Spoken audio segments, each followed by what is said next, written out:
Bonjour, donc je suis Claire Fontaine. Je suis directrice générale des Truck Center Renault Trucks de Lyon. Donc mon métier aujourd'hui, c'est de piloter ce centre de profit de 5 garages, 5 sites avec 190 salariés où nous vendons des camions et nous les réparons. J'ai un parcours où j'ai commencé par une classe préparatoire aux écoles de commerce.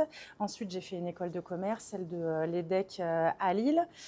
Pendant cette période de formation, j'ai eu l'opportunité de faire un stage chez Michelin aux États-Unis et c'est là que je suis tombée amoureuse, on peut dire, du monde de l'industrie et puis surtout du travail avec des professionnels. Donc suite à ça, j'ai eu la possibilité d'aller chez Renault Voiture, être embauchée chez Renault Voiture en première expérience où j'ai été commerciale sur le terrain. Et ensuite, j'ai eu des postes de chef de produit marketing au siège.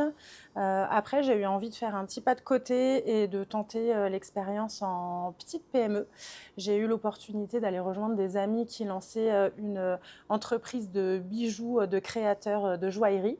Et donc, pendant 5 ans, j'ai aidé à développer cette marque en stratégie commerciale et de distribution.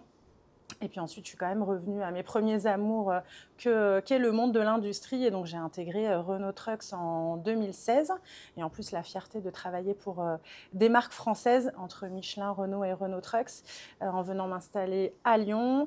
Et donc, j'ai commencé encore par des postes marketing au siège. Et ensuite, j'ai eu cette opportunité de venir en Truck Center, donc en garage, sur le terrain. J'ai commencé en étant directrice après-vente pendant 3 ans. Et donc, depuis quelques jours, je suis maintenant directrice générale de ce gros centre de profit. Le premier mot qui me vient en tête quand on dit camion, c'est outil de travail pour nos clients. Alors, c'est une excellente question. Ce serait de savoir transformer les difficultés en opportunités. Parce que sur un métier qui est très opérationnel sur le terrain, les difficultés, en fait, c'est tous les jours, que ce soit avec des problématiques clients ou des problématiques de personnel. Et voilà, d'avoir l'opportunité de transformer ces problèmes en solutions et en évolution et en avantages. C'est ma nomination en tant que directrice générale. Ça a été une vraie fierté personnelle et professionnelle d'avoir été choisie et d'avoir la confiance de mes directeurs et de mes managers pour récupérer ce centre de profit. Les remarques qu'il faut maîtriser la technique pour diriger et encadrer des équipes techniques. En fait, ce qu'on attend d'un directeur, c'est surtout d'avoir une vision, de savoir manager, de communiquer, de régler des problèmes et puis de savoir bien s'entourer. Donc voilà, c'est le stéréotype qui me plaît le moins. Les deux. Dans un métier opérationnel, mais dans un métier de direction, c'est forcément les deux. Donc urgence quotidienne, oui, c'est une réalité. Il y a des sujets à régler tous les jours, mais en même temps, ce qu'on attend de moi et de mes équipes, c'est d'anticiper les mutations du marché dans le futur. Et donc c'est bien aussi de mettre en place des actions de long terme. Les 2 aussi. La transformation ne peut pas passer sans innovation. La plus grande transformation qu'on va vivre dans les années à venir, c'est le passage au tout électrique. Donc pour ce faire, nos camions deviennent de plus en plus innovants et nous, derrière, nos métiers doivent se transformer, que ça soit dans nos organisations, dans nos processus qui doivent se digitaliser. Donc voilà, l'un ne va pas sans l'autre. Bien sûr, décider ensemble, c'est tout l'intérêt d'avoir aussi des équipes et de s'entourer d'experts, prendre différents avis avant de décider. Mais parfois, à la fin, quand même, en tant que directrice, il y a une forme de solitude où on doit quand même à la fin trancher et décider seul. Encore une fois, les deux. Aujourd'hui, c'est vraiment impossible de faire l'un sans l'autre. Bien entendu, notre objectif premier, c'est de cocher un résultat financier à la fin de l'année, mais ça ne peut pas se faire sans avoir une responsabilité sociétale et environnementale. Par exemple, on suit de façon très précise nos consommations d'énergie dans le cadre du garage, puisque c'est une vraie source de dépenses et puis aussi d'énergie, un garage. On a aussi un parc automobile professionnel qui est 100% électrique.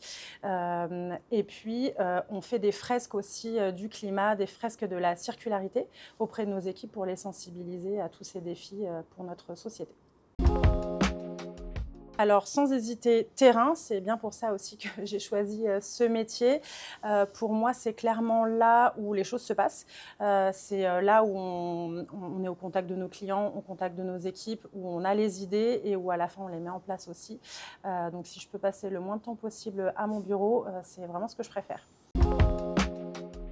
Alors la mixité est un enjeu stratégique, parce que cela permet d'éviter d'avoir des biais, dans les décisions qu'on prend, d'ouvrir un peu son champ d'horizon, d'avoir une diversité de points de vue, de ne pas louper un certain nombre de points et je mets vraiment ça sur, le compte de la diversité en général, pas simplement mixité, homme-femme. Il y a un vrai intérêt à s'entourer d'équipes, qui sont diverses et variées. Oui, il y a encore des choses qui peuvent changer pour améliorer cette, mixité, et je dirais que le premier, c'est dans les recrutements, de pas hésiter en fait à oser, à essayer, à pas forcément prendre les profils qui sont les plus, compétents techniquement, mais qui ont des savoir-être, intéressants avec des expériences, diversifiées, et donc effectivement, c'est ça qu'on peut faire évoluer aussi dans les biais de recrutement. Je conseille à une jeune femme qui hésiterait à travailler dans le camion, mais qui est quand même intéressée pour y aller, d'oser, d'essayer, de ne pas attendre d'être, complètement prête ou de cocher toutes les cases, d'une feuille de recrutement, mais d'y aller et en fait, si c'est pas elle, ça sera quelqu'un d'autre, donc autant que ça soit elle. Oui, un engagement personnel, mais que je prends déjà aujourd'hui, c'est, au travers de mentoring, de coaching ou de discussions avec, des jeunes femmes, c'est de les aider parce que, malheureusement, c'est souvent, un sujet qui est plus féminin que masculin, à dépasser les complexes, d'infériorité, les complexes, de l'imposteur, le manque de confiance en soi. Voilà, ça vient souvent de la société, de l'éducation, tout ça évolue, mais, il y a encore des prises de conscience, à faire individuellement et donc voilà, c'est par le biais d'un certain nombre de techniques, d'aider aussi ces jeunes femmes à prendre confiance en elles et à oser, justement. Plus de femmes dans l'univers du camion, c'est une nécessité. De toute façon, c'est une évidence puisque dans la société, on voit bien que tous ces sujets-là évoluent. Et donc, il faut que dès le départ, en fait, on ait plus de femmes aussi qui soient intéressées par ces filières techniques, ingénieurs, mécaniciens, carrossières, etc. Pour qu'à la fin aussi, on ait plus de femmes qui puissent venir travailler dans nos garages. Donc le défi, il est vraiment au tout début du parcours scolaire, d'aider les jeunes femmes à s'orienter aussi vers ces métiers-là. Ça a toujours été, l'histoire de Simone Veil, qui m'a toujours inspirée parce que, une enfance, dramatique et derrière un courage, remarquable pour mener des sujets de société.